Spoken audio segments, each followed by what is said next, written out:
Well, you have to be in pretty dire straits to do something like that. And it was pretty obvious that he was desperate. And it's a terrible thing to see that. If you're in really serious trouble, like if you're contemplating ending your life, for example, and you have a plan and you fantasize through the plan, you really need to let someone know. You have to talk to someone and tell them what's happening.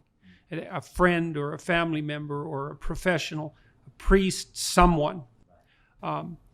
And you need to do that because you're in danger. If you're at the point where you're fantasizing actively about such things, then you have a relatively high probability of at least a serious suicide attempt.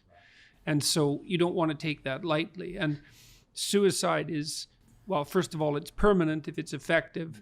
And it also, another thing to consider, and this is sometimes the vengeful aspect of suicide, is that, you may feel that you're doing your loved ones a favor by removing yourself from the world with all your trouble and catastrophe. But it's very common that family members and friends, family members in particular, never recover from someone's suicide. They torment themselves for the rest of their life, wondering what they could have done differently, why the person didn't reach out,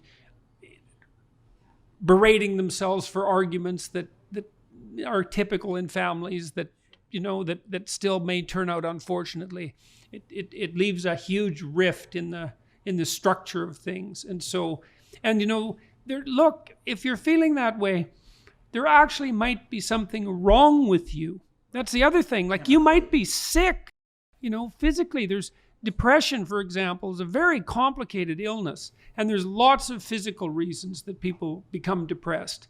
And there are a lot of effective treatments. So, there is some possibility that if you allowed someone to know what you're experiencing, that you could be better. I've seen people recover from extremely serious cases of depression. They're usually somewhat fragile in their mood compared to other people permanently, but their quality of life lives up to the point where life is well worth living. They can engage fully.